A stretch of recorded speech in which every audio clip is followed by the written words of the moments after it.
자비로우신 주님, 우리를 주님 앞으로 불러주시고 주의 음성을 듣게 하시며 주의 사랑을 경험하게 하시며 주의 따뜻함을 친히 체험할 수 있는 이 시간을 주셔서 감사합니다. 이 시간 예배를 통해서 주님을 만나게 도와주옵시며 주님의 거룩하신 음성을 듣는 귀한 시간 될 수 있도록 은혜를 베풀어 주옵소서. 부족한 종을 세워 쌓은 입술에 힘을 부어주시고 기록된 말씀과 기록되지 않는 말씀까지도 주님의 은혜 가운데 전달되는 귀한 시간이 될 수 있도록 축복하여 주시옵소서. 감사하고 예수님의 이름으로 기도합나이다. 아멘. 자, 오늘은 마태복음 11절까지 우리 봤는데 12절 한번 띄워보세요. 12절. 예. 그러므로 무엇이든지 남에게 대접을 받고자 하는 대로 너희도 남을 대접하라. 이것이 율법이요 선지자니라. 이 말씀이 중간에 딱 들어가 있어요.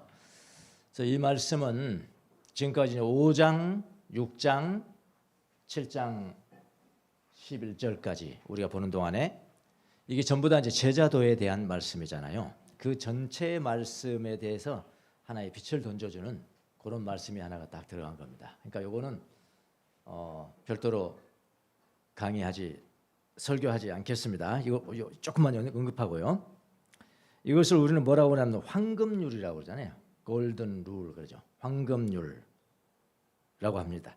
근데 유대인들에게도 황금률이 있었어요. 유대인들은 이렇게 긍정적 방식으로 표현하는 것이 아니고 부정적 방식으로 표현을 했어요. 어떻게 되냐면은 유대인들이 사용하는 황금률입니다. 너희에게 행하기를 원하지 않는 무엇이든지 너희도 남에게 행하지 말아라. 행하지 말아라. 자, 근데 예수님은 좀 다르게 완전히 반대로 했죠. 예수님은 조금 다르게 새로운 버전으로 말씀을 하신 거예요. 이건 뭐냐면은 예수님만이 구약을 완성하시는 분이다라는 의미입니다. 여기 이제 대접이라고 번역을 했는데 대접이라고 번역하니까 자꾸 이제 무슨 생각이 나냐면 식사 대접하는 것인가 이거. 그런데 그런 생각을 하는데 원래 이 대접하다는 원어는 포이에오예요. 포이에오가 뭐죠? 예, 뭐 만들다, 창조하다, 장작하다, 행하다, do예요, do. 그러니까 대접이라기보다는 좀 더 넓은 범위의 의미죠.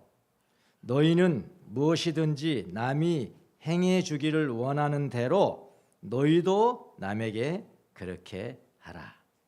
이런 뜻입니다. 이게 황금률입니다. 네. 그러니까 예수님은 제자도에 대해서 말씀하시면서 이렇게 요약을 하는 거예요. 제자도라는 건 뭐냐? 너희는 무엇이든지 남이 행해 주기를 원하는 대로 너희도 남에게 그렇게 행하라 라는 겁니다. 자, 이건 설교 끝났습니다. 이제 안 합니다. 12절부터 이제 바로 그래서 이제 12절 들어가는 거예요. 13절에 들어가는 거예요. 13절이 뭐냐면 여러분 잘 아시다시피 좁은 문과 넓은 문의 이야기입니다. 예. 두 가지 종류의 문과 길이 있는데 두 가지 종류의 길과 문이 있는데 좁은 문과 좁은 길, 넓은 문과 넓은 길이 있다. 좁은 문으로 들어가려면 좁은 길로 가야 하고 넓은 문으로 가려면 넓은 길로 가야 한다. 이렇게 말씀하시죠. 그런데 넓은 문, 넓은 길로 가는 사람들은 많은데 그 길은 멸망의 길이다. 멸망의 길이다. 좁은 길, 좁은 문, 좁은 길로 가는 사람들은 별로 없다고 그랬습니다. 별로 없는데 슬픕니다. 이거 읽으면서 별로 없는데 그 문은 생명으로 이끄는 문이다. 이런 이야기죠. 예. 자, 지금까지 여러분은 이 말씀 많이 들으셨을 거예요. 읽기도 하고 연구하기도 했을 건데 좁은 문에 관한 말씀을 어떻게 이해를 하셨습니까? 여러분이 이해한 대로는 보통은 좁은 문은 구원의 문. 예? 저도 이제 그렇게 설교를 듣고 그렇게 이야기할 때도 있었고 좁은 문은 구원의 문. 넓은 문은 지옥의 문 정도로, 지옥의 문 정도로 이해를 하셨죠? 저도 그랬으니까 여러분도 뭐 크게 다르지 않을 것 같습니다. 그래서 예수님을 믿는 사람은 좁은 문으로 가는 사람들, 예수님을 믿지 않는 사람들은 넓은 문으로 가는 사람들이라고 이해하지 않으셨어요? 예, 그래서 그렇게 했을 대부분의 사람들은. 그래서 뭐 나는 예수님 믿으니까 멸망의 문과는 넓은 문과는 관계가 없는 사람이야. 나는 그런 사람이 아니야. 나는 좁은 문, 좁은 길로 가는 사람이야. 예수님 믿으니까 당연히 이렇게 스스로 위로를 합니다. 스스로 위로를 합니다. 이것을 정신승리라 그렇게 이야기합니다. 정신승리라는 말 요즘 유행하는 것 같던데 정신승리다. 자기만 제일이라고 하는 거죠. 남은 어떻게 생각하는지 모르고. 그런데 이 좁은 문, 넓은 문 비유는요 그렇게 간단히 해석되는 문제가 아닙니다. 그런 식으로 간단하게 해석된다면 성경이 아니죠. 성경은 깊잖아요. 예, 깊고 이렇게 해석이 되고 다른 각도에서 해석이 되고 그런 거거든요. 예. 더 깊은 의미가 담겨 있어요. 여기에요. 만약 이게 좁은 문으로 들어가라. 그게 구원이다. 넓은 문으로 가면 안 된다. 그럼 구원이 없다. 라고 그런 정도의 의미가 담겨 있다면은 단지 여러분 오른편 강도가 얻은 구원을 말하는 정도냐고요. 이게 오른편 강도에 그는 뭐 행함이 없이 그냥 뭐 아무것도 안 하고 그냥 거기서 말 한번 잘해가지고 그냥 낙원에 갔잖아요. 그 정도의 구원을 말하겠냐고 여기 적은 분이. 우선 오늘 본문은 예수님이 누구에게 하신 말씀이라고요? 제자들에게 말씀하신 겁니다. 예수님을 따르는 그야말로 전 재산, 전 생애를 다 내려놓고 예수님을 따르는 제자들에게 하신 말씀이에요. 구원이 주제가 아니에요. 그렇죠? 그거는 믿지 않는 사람한테 이야기를 해야죠. 구원이 주제라면 오늘 성경의 주제가 구원이 주제라면 믿지 않는 사람을 향해서 예수님께서 광야에서 이야기 말씀하셨듯이 그렇게 해야죠. 이건 지금 제자들이라고 제자들. 믿는 제자들에 대한 메시지입니다. 그러니까 예수님을 따르는 제자도에 대한 말씀이라 이 말입니다. 그러면 좁은 문이라는 것이 바로 오른편 강도가 얻었던 그런 구원이라고 말씀하는 것은 문제가 있잖아요. 이성적으로 판단해도 그렇잖아요. 예. 그리고 그 다음 주에 볼 때 다음 주에 보는 말씀이 나오는데 거기는 무슨 이야기가 나오죠? 거짓 예언자가 나와요. 거짓 예언자 그러니까 다 이단이라고 생각하는데 아니에요. 예. 저도 거짓 예언자가 될 수가 있어요. 거짓 예언자, 진짜 예언자가 이야기가 나오는데요. 거짓 예언자는 나쁜 열매를 먹고 진짜 예언자는 좋은 열매를 맺는 사람의 이야기예요. 계속해서 나와요. 7장의 전 끝까지 이제 그런 이야기입니다. 두 집의 비유, 두 집의 비유도 마찬가지입니다. 반석 위에 지은 집, 그 다음에 모래 위에 지은 집에 대한 이야기가 나와요. 이게 다 뭐냐면은 제자들의 삶에 대한 이야기예요. 삶에 대한 이야기라고.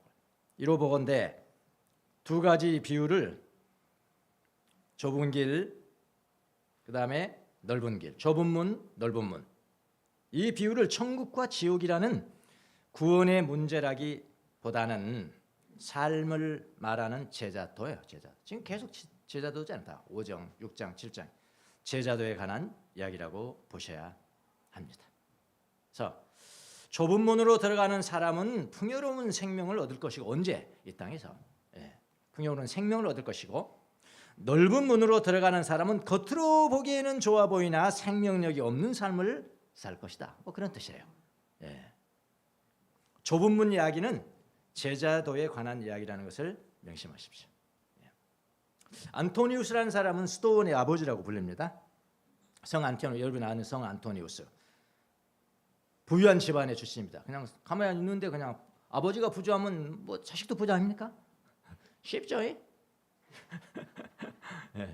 아버지가 부자하면 자식도 부자. 그 시절도 마찬가지였어요.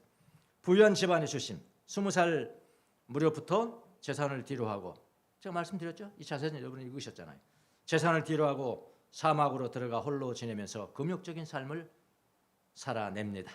평화롭고 편하고 풍요로운 삶을 내려놓고 사막으로 들어간다 이 말입니다.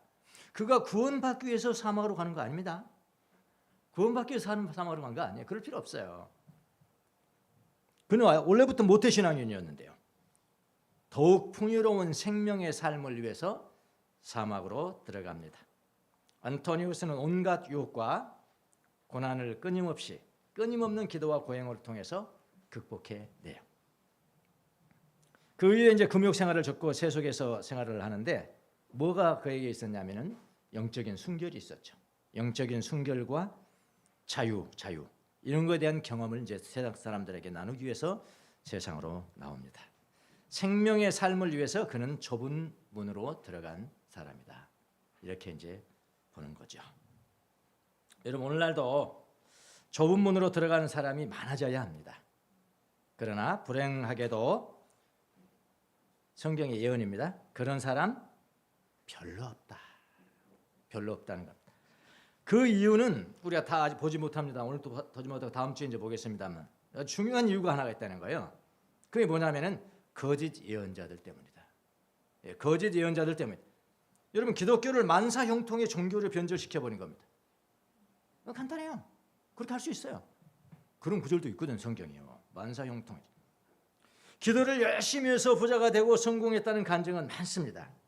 그러나 기도를 열심히 하고 신앙생활을 잘 하려고 하니까 포기하는 것이 너무 많아서 포기해야 될 것이 너무나 많아서 가난하게 산다고 간증하면 누가 은혜 받습니까?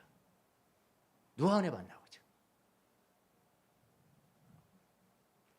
우리가 예수님을 믿을 때 처음부터 왜곡된 말씀을 들었기 때문에 그렇게 마음이 형성이 되어져 버렸어요. 예수 믿는 사람들은 좁은 길을 가려는 사람이 드문대요. 예수 믿는 사람들 얘기하는 거예요. 드문. 다 넓은 길로만 가려고 합니다. 좁은 문으로 들어가라고 가르치는 사람이 별로 없습니다. 예수님의 말씀을 조금씩 왜곡시키는 거예요. 조금씩이에요. 어떻게 왜곡을 시킵니까? 여러분 조금이 아니고 많이면 그거는 이단도 이단이죠. 많이고 완전히 다른 거 가르치면 이단이라고요. 그냥 진리를 조금 변경시켜 버리면 그게 거짓 예언자죠. 저부터 거짓 예언자가 될 수가 있다고요. 만약 왜곡한다면. 예수님의 말씀을 조금 왜곡시켜 버립니다. 어떻게 왜곡시킵니까? 좁은 문으로 가는 사람은 구원받은 사람입니다, 여러분. 이렇게 왜곡시켜 버리면 그게 거짓 예언이라고요. 말씀을 왜곡시키는 것도 거짓 예언자들이에요. 좁은 문 제자도라고 저는 명하겠습니다. 좁은 문 구원이 아니고요. 좁은 문 제자도예요. 좁은 문 제자도. 좁은 문 제자도는 단지 예수 믿고 구원받으라는 그렇게 좁은 교훈이 아닙니다. 구원받고 이 땅에 살면서 좁은 길로 들어가라는 이 제자도에 관한 말씀이라고요. 분명히 아셔야 된다. 자, 예수님이 그러면 제자들에게 좁은 문으로 들어가라 이렇게 말씀하셨는데 어떻게 살라는 말씀인가? 그게 이제 우리가 오늘 배워야 되는 거잖아요. 이렇게 사시면 되죠. 넓은 문 반대로 살면 됩니다. 간단한 문제죠. 넓은 문 반대로 살면 됩니다. 자, 13절, 14절 한번 보시겠습니다. 좁은 문으로 들어가거라. 멸망으로 이끄는 문은 넓고 그 길이 널찍해서 그리로 들어가는 사람이 많다. 그러니까 보통 사람들은 다 이렇게 한다. 이렇게 산다. 그러나 생명으로 이끄는 문은 너무나 좁아. 길이 좁으니까 문도 좁죠. 너무나 좁고 그 길이 험해서 그곳을 찾아오는 사람이 뭐라고요? 별로 없다. 많다. 별로 없다. 많다. 별로 없다. 내가 헬라어를 하나 해볼게요. 헬라어 거기 하나 해놓은 게 있을 거예요. 없습니까? 없습니다. 이 승희가 오니까 당장이 없으니까 당장이 피가 납니다. 오늘 PPT 다루는 우리 새신랑이 못 왔어요. 여기 들어가라. 좁은 문으로 들어가라 그랬잖아요. 좁은 문으로 들어가라. 명령형이겠죠? 명령형이고요. 여기 좁은 문으로 들어가라는 헬라어를 보면은 뭐냐면은 명령형에는 현재형이 있고 부정과거형이 있어요. 현재형 명령으로 쓰면은 그건 계속 진행을 의미합니다. 진행 동작 그래요. 진행 동작. 그런데 현재형이 아니고 과거형이에요. 부정과거 에어리스트 그래요. 그거를 쓰면은 여기는 발생 동작을 말해요. 발생 동작. 발생 동작을 쓴 부정과거를 써서 명령어로 만들면은 어떤 뜻이 되냐면은 지금 당장 해라. 뭐 과거, 현재 이 시간의 문제가 아니고 동작의 문제예요. 지금 당장 들어가라. 그러니까 오늘 설교를 들으신 여러분 지금 제 설교를 끝난 다음에 당장 좁은 문으로 가야 됩니다. 예수님 말씀을 거역하면은 그건 예수님 뜻대로 안 사는 것입니다. 넓은 길 가는 거예요. 지금 당장 들어가라. 자, 우리 앞에는 두 길이 있습니다. 넓은 길이 있고 그 길이 인도하는 넓은 문이 있습니다. 넓은 문으로 들어가면은 넓은 길을 사용해야 합니다. 좁은 길로 가는 넓은 길은 없어요. 넓은 문으로 가는 넓은 길만 있습니다. 많은 사람들이 이 길을 이용해서 넓은 길을 들어갑니다. 반대로 또 하나의 길이 있습니다. 좁은 길입니다. 협착합니다. 길이 협착해서 그 좁은 길은 필히 좁은 문으로 인도합니다. 길은 좁은데 문은 넓은 것도 없어요. 사람들에게 가장 좋은 길이 뭘까요? 가장 좋은 문은 어떤 것일까요? 당연히 넓은 문과 넓은 길이겠죠. 그래서 그 길로 가는 사람들이 많습니다. 다음으로 좋은 문은 어떤 것일까요? 길이라도 넓고 문은 좁은 것입니다. 그러나 그런 길은 없대요. 그런 길은 없습니다. 다음으로 좋은 길은 무엇일까요? 길은 좁아도 문이라도 넓은 것이 좋을 것입니다. 그런데 그런 길도 없습니다. 길도 좁고 문도 좁아서 사람들은 피해 다녀요. 이게 마지막 길이에요. 길도 좁고 문도 좁아서 사람들은 피해 다녀서 별로 없다. 가능하면 그곳으로 가지 않으려고 합니다. 그래서 사람들이 별로 없습니다. 그런데 예수님은 제자들에게 지금 당장 좁은 문으로 들어가라고 말씀하십니다. 왜냐하면 그 길이 생명의 길이기 때문에 그런 거예요. 제자들은 이 길을 가야 합니다. 그러나 어떤 사람들은 넓은 문으로만 들어갑니다. 그 길은 멸망의 길입니다. 뭐 멸망의 문으로 들어가는 사람들은 예수 안 믿는 사람들이라고 못 박으면 안 됩니다. 그래 못 박으면 안 돼요. 예수님을 믿는 사람 중에도 넓은 길만 가는 사람들이 허다합니다. 많다고 보시면 됩니다. 많습니다. 좁은 길은 예수님의 뜻대로 예수님과 함께 걸어가는 길이에요. 그러니까 이 땅의 삶이잖아요. 천국의 삶을 그리는 게 아니에요. 그 주제 아니라고요. 그 주제는 다른 데 있다고요. 예수님의 뜻대로 예수님과 함께 걸어가는 길, 꽤 좁은 길이에요. 그러나 멸망의 길은 예수를 믿지 않는 사람도 있지만 예수를 믿으면서도 자기 뜻대로 걸어가는 사람들이에요. 자기 중심적 사람들이죠. 좁은 문. 좁은 문 하면은 문학 작품으로 뭐가 생각납니까? 앙드레 지드의 좁은 문이 생각나죠. 좁은 문. 예, 맞습니다. 프랑스아랍 출신인 이 작가가 좁은 문이라는 그 소설을 썼습니다.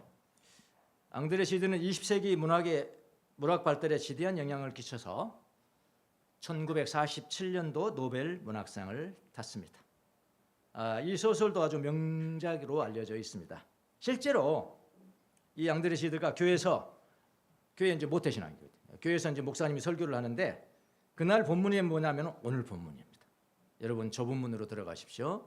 넓은 문으로 가는 사람은 많지만 좁은 문으로 가는 사람이 드뭅니다. 이 설교를 들으면서 은혜를 받고 앙드레 지드가 은혜를 받고 이 소설을 썼습니다. 자기 자신을 모티브로 해서 물론 썼습니다만은 그 제목이 뭐냐면 좁은 문이에요. 예, 좁은 문이라는 설교 듣고 좁은 문이라는 제목으로 썼단 말이죠. 이게 지금 내용이 제가 지금 언제인지 고등학교 때인가요 나오나요? 하여튼 뭐 그 잘 언제인지는 모르겠는데 그 대학 입시 준비하고 뭐 국어 그러기 때문에 이 내용을 알았던 것 같아요. 읽었는지 아닌지 모르겠어요. 전 내용은 알았던 것 같아요. 그때는 예수님 믿기 전이었습니다. 뭐라고 평가를 했냐면 그 정도로 알고 뭐라고 했냐면 그리스도인들이 죄의식 때문에 행복한 삶을 선택하기도 어렵고 비참하게 죽어갔다. 그렇게만 평가를 했습니다. 이 소설을 두고. 근데 이번에 설교 준비를 하면서 저 본문 하니까 당연히 지드가 생각이 나잖아요. 생각나게 하신 분들 성령님 아니십니까? 생각이 나서 예전에 알았던 소설 내용을만 인용하면서 마치 자기가 책을 지금 당장 읽었던 것처럼 인용을 한다면 사기꾼이잖아요. 그러면 사기꾼이잖아요. 그래서 그냥 책 한 권 살라고 들어갔죠. 인터넷 들어갔더니 책 주문하러 들어갔더니 놀라지 마십시오. 책 가격이 900원입니다. 900원. 단 이북으로 사야 돼. 이북으로. 이북 좋잖아요. 당장 오니까 900원 내면 당장 오거든 책이. 그 이북으로 900원 주고 샀습니다. 얼른 주문해서 싸서 얼른 주문했습니다. 얼른 주문하고 한나절 읽고 한날 읽고 그 이튿날 또 한나절 읽으니까 다 읽겠더라고요. 그 주문해서 샀습니다. 내용은 간단히 이런 겁니다. 혹시 모르신 분을 위해서. 거기 주인공이 이제 제롬이라는 남자가 어릴 때부터 생애가 쭉 나와요. 제롬이라는 어릴 때부터 있던 또 다른 주인공 외사촌 누나입니다. 외사촌 누나인 엘리사가 몇 살 더 이제 누나죠. 몇 살 더 먹고 둘이 이제 어릴 때부터 그렇게 친하잖아요. 외사촌 가니까. 근데 어릴 때부터 이 제롬이 알리사를 굉장히 좋아합니다. 이제 성령이 돼서도 좋아하게 되는 거예요. 그들의 사랑이 너무나 순수해서 성년의 이르기까지 지속이 됩니다. 성장에서도 제롬이 알리사를 너무나 사랑하기 때문에 자기 마음속에 결혼하기를 원했어요. 그때는 그것이 그 어떤 금기 사항은 아닙니다. 그 당시 프랑스에서는요. 사촌간에는 그냥 결혼했어요. 그러니까 그 문제는 아니에요. 결혼하면 결혼하는 겁니다. 사랑하면은. 너무나 사랑하기 때문에 결혼하기를 원했습니다. 그런데 알리사도 결혼은 원하지만 뭔가 좀 꺼려하게 됩니다. 좀 가까이 가려면은 한 발짝 뒤로 물러나고 가까이 가려면 뒤로 물러나고 이런단 말입니다. 그러나 두 사람이 한 사랑은 너무나 순수했어요. 그걸 그래요 소설로. 너무나 순수했습니다. 가까워져서 결혼이 이루어지려고 하면은 알리사 때문에 조금 멀어지고, 내용에 이런 내용이 나옵니다. 제롬이 알리사에게 말합니다. 사촌 누나에게 우리가 살아가는 목적은 행복이 아니어요? 행복이 아니어요? 그러면은 우리 결혼하자 이런 이야기죠. 이거 행복할 것 같아요. 우리 둘이 결혼하면 행복할 것 같아요. 이렇게 하니까 알리사는 이렇게 이야기를 해요. 뭐라고 이야기하냐면 우리의 목표는 행복이 아니지. 행복이 아니야. 그러니까 제롬이 놀라죠. 알리사는 계속해서 말을 이어갑니다. 우리가 이 땅에 사는 목적은 행복이 아니고 신성함이야. 그러니까 거룩함이야. 거룩함이 우리 삶의 목표인 거야. 결국 세월이 흘렀어도 둘은 결혼하지 못합니다. 어떻게 보면, 그러니까 이렇게 보면 이 문학을 평가하는 데 있어서 여러 가지 견해가 있어요. 그래서 앙드레 지드에게 물었답니다. 인터뷰를 했습니다. 당신이 그리고자 한 것은 종교 때문에 죄의식 가지고 진짜 사랑, 진짜 결혼도 못하고 그거 그리려고 한 거죠? 기독교 비판하려고 쓴 거죠? 이렇게 물었어요. 기자가. 근데 앙드레 지드가 이야기를 했습니다. 아니, 저는 평가할 위치에 있지 않습니다. 평가는 독자가 하는 겁니다. 그렇게 했거든요. 그러니까 이거 누가 뭘 어떻게 평가하더라도 다 다르죠. 제롬이 놀랍니다. 결국은 세월이 흘러도 둘은 결혼하지 못합니다. 그리고 알리사 여인은 어느 요양원에서 홀로 병으로 죽습니다. 죽어요. 죽고 유언을 남겨요. 유언장에 자기가 쓴 일기장이 있는데 자기 이제 목록으로 일기장은 제롬에게 주시오 그래요. 일기장은 제롬에게 주시오. 그래서 일기장을 제롬에게 줍니다. 그 일기장이 소설의 일부가 공개가 돼요. 저는 그 일기를 읽으면서 엘리사의 그동안의 행동이 다 이해가 갔습니다. 이해가 갔어요. 그리고 갑자기 눈물이 막 쏟아지기 시작하는 거예요. 제가 눈물이 쏟아지기 시작하는 거예요. 그때 비 와가지고 저는 혼자 이제 집에서 책을 보는데 아내도 없고 그러니까 울기 좋잖아요. 막 눈물이 쏟아지니까 막 흐느껴 울었어요. 훅 이런 식으로 흐느껴 울었습니다. 첫째는 알리사의 마음이 공감이 돼서 울었고, 그 마음이 공감이 돼서 울었고, 두 번째는 좁은 길이 무엇인지 조금은 알게 되어서 울었습니다. 저는 이 눈물을 900원의 눈물이라, 완전 대박이죠. 가성비 최고죠. 900원의 눈물이라 그렇게 부릅니다.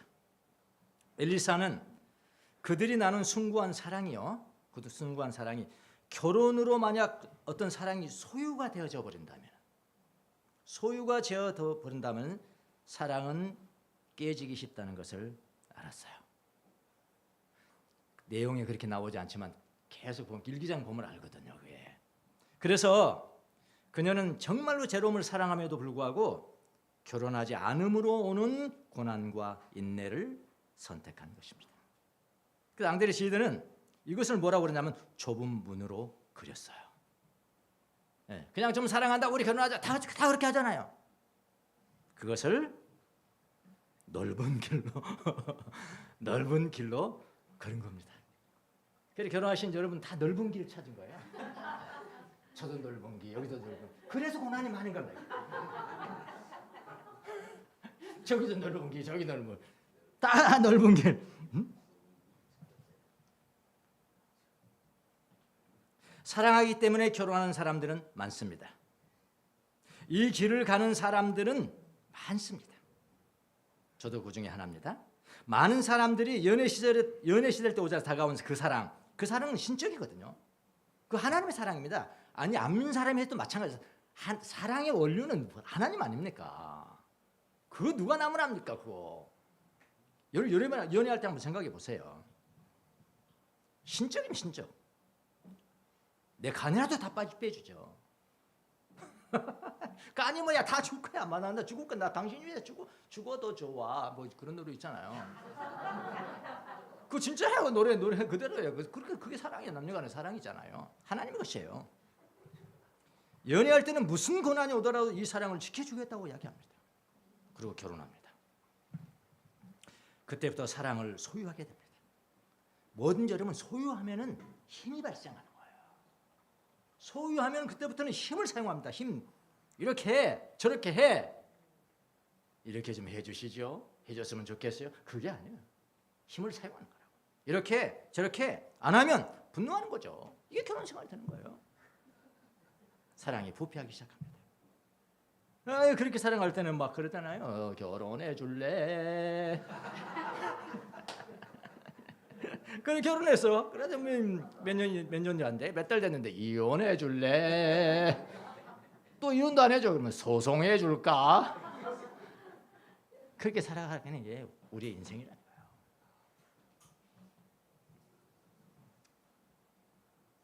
그런데 이 주인공은 고난을 통해서 좁은 길로 걸어갑니다.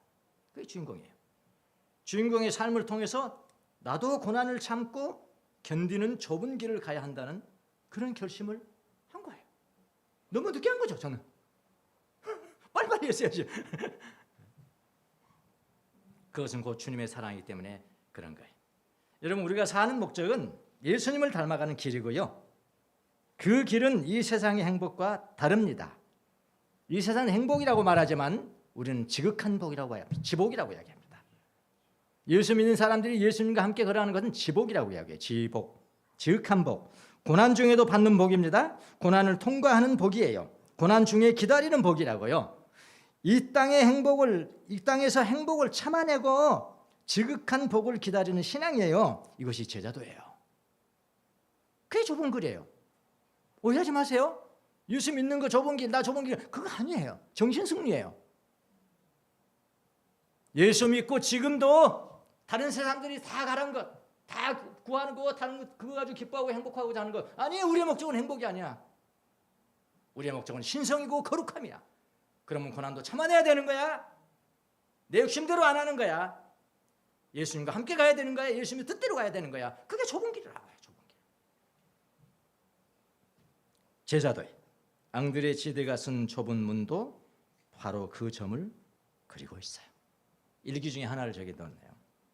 10월 10일 알리사가 쓴 일기입니다. 요양원입니다. 지금 요양원. 이곳의 방이 마음에 든다. 청결하기만 하다면 벽에 장식 따위 필요 없다. 아무것도 없는 거죠. 요양원은 뭐가 있겠어요, 그렇죠? 아무것도 장식 따위는 필요 없다. 거의 명랑한 기분까지 들어서 스스로 놀랄 지경이었다. 그것은 내 삶에서 희망을 내려놓았기 때문이다. 지금은 하나님으로 만족해야 한다. 하나님은 내 안의 모든 자리를 차지할 때만 온전한 사랑을 보여주시기 때문이다. 성경책 외에는 다른 책은 가져오지 않았다.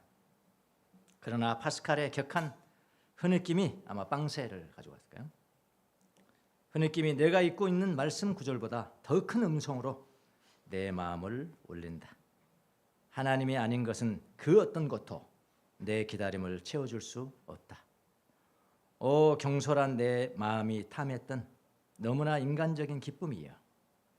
주여 당신이 저를 절망에 빠뜨린 것은 저에게 이러한 외침을 얻게 하기 위함입니까?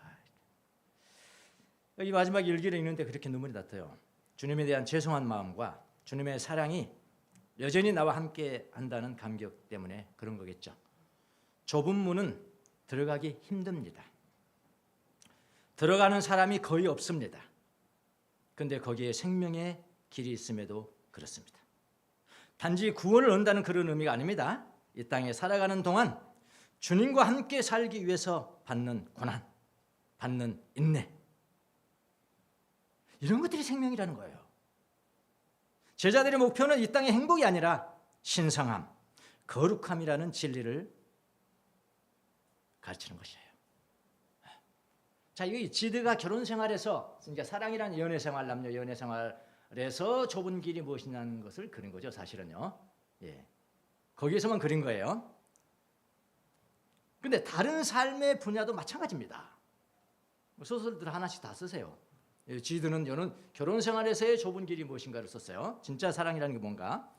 다른 생활도 마찬가지죠. 경제 생활은 어떠세요? 경제 생활. 경제 생활에서도 쉬운 길만을 주장하지 말고 고난을 참아야 돼요. 어떤 사람 기도하면 다 기도해서 부자 됐으면 얼마나 다 죽겠어요. 그렇지 않은 사람도 있거든요. 기도합니다. 기도를 해도 금식 기도하고 해도 부자가 되지 안 해요. 부자가 되지 않으면 그러면 이렇게 다르게 생각해야 돼요. 나는 부자가 될 팔자가 아닌 모양이구나. 부자가 될 팔자가 아닌 모양이구나. 그럼 내가 인내함으로써 얻은 것이 무엇이지? 이렇게 들어가야죠.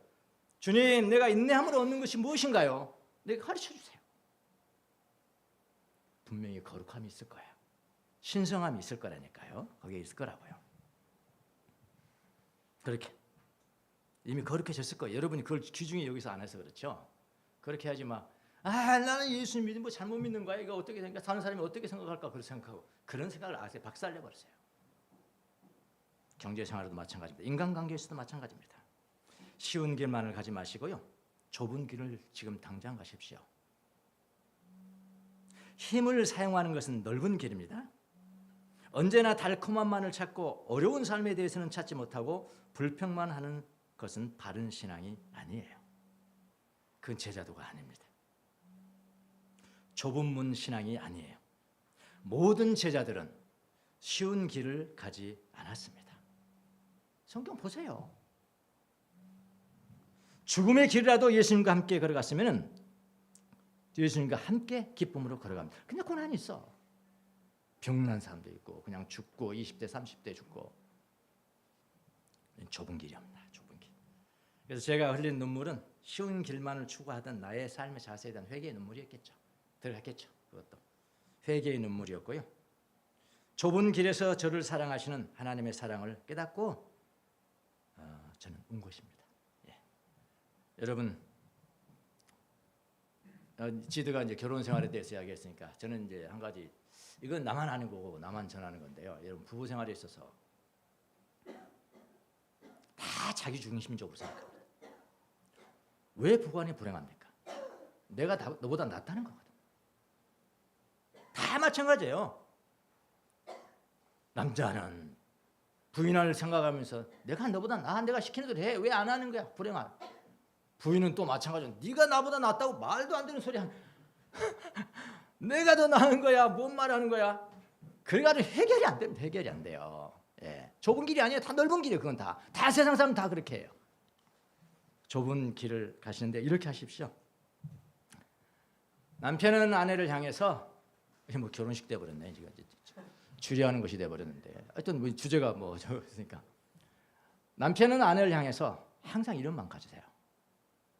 당신은 나 아니었으면 지금보다 훨씬 행복했을 거야. 당신은 나 아니었으면 지금보다 훨씬 거룩했을 거야. 아내도 마찬가지죠. 당신은 나 아니었으면 지금보다 훨씬 행복했을 거야. 당신은 나 아니면 지금보다 훨씬 거룩했을 거야. 이런 생각을 가져가면 문제는 해결됩니다. 그때부터 여러분 좁은 길을 걸어가는 거예요. 예. 그렇게 하십시오. 저부터 그렇게 하도록 노력하겠습니다. 여러분도 그렇게 하십시오. 아멘이 없어요. 아멘이 없어요. 이렇게 사니 이게 다 넓은 길만 사는 거예요. 예. 좁은 길을 걸어가십시오. 결혼 생활에서, 우리 경제 생활에서, 인간 관계에서, 우리의 모든 보통의 일반적인 삶 모든 속에서 조금 고난을 참는 거, 그 좁은 길을 걸어가는 제자도의 삶을 사시기를 예수님 이름으로 축원합니다. 또 시 하나 한번 보겠습니다. 꽃 한번 올려보세요. 꽃.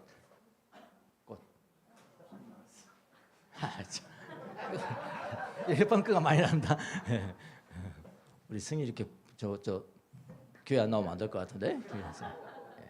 이 펜지꽃이라고 이러고 하는데요. 펜지꽃은 어떻게 생겼냐면 이번에 저는 처음 봤습니다. 그 꽃을 처음 봤는데 꽃이요. 딱 피었는데요. 꽃이 한 송이가 그러니까 퍼플색죠. 퍼플색하고 노란색하고 같이 겹쳐 있어야 한 꽃이 한 송이에요. 그게 펜지입니다. 그리고 저는 그것만 노란색만 있는 줄 알았더니 그게 아니고 퍼플색하고 하얀색도 있습니다. 하얀색도 같이 붙어 있어야 이게 한 송이에요. 그래서 와, 신기한 꽃도 다 있네. 나 거의 하루 종일 묵상했습니다. 그 꽃을 놓고 묵상하다가 이런 시가 있더라고요. 그렇죠? 예? 이거요? 이거 먼저 보시면 안 돼. 나중에 보셔야 돼. 퍼플과 노랑이 함께하지 않으면 내가 아니구나. 이 펜지꽃 비밀. 기쁨과 슬픔이 함께하지 않으면 그리스도가 아니고 밝음과 어둠. 그러니까 퍼플색은 어두운 색깔이죠. 노란색과 하얀색은 밝은 색이고요. 밝음과 어둠이 함께하지 않으면 사실 그게 인생이라는 건데 그거는 내가 아니에요. 그리스도인은 내가 아니에요. 두 번째 비밀 보세요. 네. 친구를 달라고 기도했어요. 나와는 얼굴 색깔도 전혀 다른 친구를 보내주셨어요. 그런데 우리는 달라서 행복했어요. 비밀 3. 눈에 확 띄는 노란색과 하얀색이 주인이 아니에요. 주인이 아니죠. 어떻게 보니까 처음엔 저는 노란색이 주인인 줄 알았어요. 이 편견이죠, 사실은요. 편견이에요. 백인이 주인인 공인 줄 알았어요. 편견이죠. 그런데 우리 김강희 권사님이 하얀 꽃하고 같이 있는 곳을 또 보내줬어요. 하얀 꽃도 있네. 근데 퍼플은 똑같아요. 그럼 주인공이 누굽니까? 퍼플입니다. 네. 우리 나타나는 주인공이 아니에요. 그것은 손님이에요. 어둠과에 속한 퍼플색이 주인이에요. 내 인생의 화려한 빛에 현혹되면 앙대요. 어디서 많이 보던 이름이죠? 예. 제가 이제 이렇게 시를 졌는데 제가 이렇게 시를 져서 이렇게 발표한 것은 저를 자랑하려고 한 것이겠습니다만은 중요한 건 이겁니다. 우리가 이제 성경을 놓고 성경은 글씨로 쓰이는 것을 우리가 묵상을 하지 않습니까? 그런데 하나님께서 당신을 계시하기 위한 세 가지 것을 주셨다고 그랬죠. 하나는 성경이고요, 하나는 자연이고요, 하나는 사람이에요. 그러면 이 세 가지가 다 사실은 성경적 차원의 가치가 있는 겁니다. 그러니까 자연을 여러분을 볼 때 성경을 읽듯이 볼 수 있어야 돼요. 예, 성경을 우리가 또 묵상하잖아요. 그래서 이렇게 자연을 보고 하루 종일 묵상하다가 묵상하면은 성경 말씀이 생각나게 할 수도 있고요. 저에게 그 다음에 어떤 의미가 생각나게 할 수가 있어요. 예, 저는 두 가지 다 했습니다. 두 가지 다 묵상하면서 텍스트가 떠올랐는데요. 시편 139편 12절 말씀입니다. 주님 앞에서는 어둠도 어둠이 아니며 밤도 대낮처럼 밝으니 주님 앞에서는 어둠과 빛이 다 같습니다. 그 말씀도 주셨어요. 근데 저는 그 말씀을 사용하지 않고 그냥 의미만 제 끝절에 이렇게 사용을 해서 한번 말씀니다. 여러분 행복하십시오. 행복하시고요.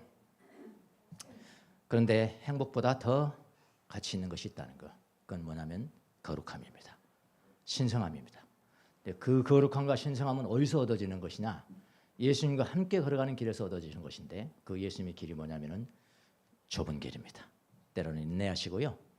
여러분 중심으로 살지 마시고 예수님 중심으로 사세요. 가정에서는 꼭 그렇게 하세요. 당신이 나 아니었으면 더 행복했을 것이고 나 아니었으면 더 거룩했을 거예요. 그렇게 살면 좁은 길로 걸어가는 여러분이 될 것입니다. 기도하겠습니다.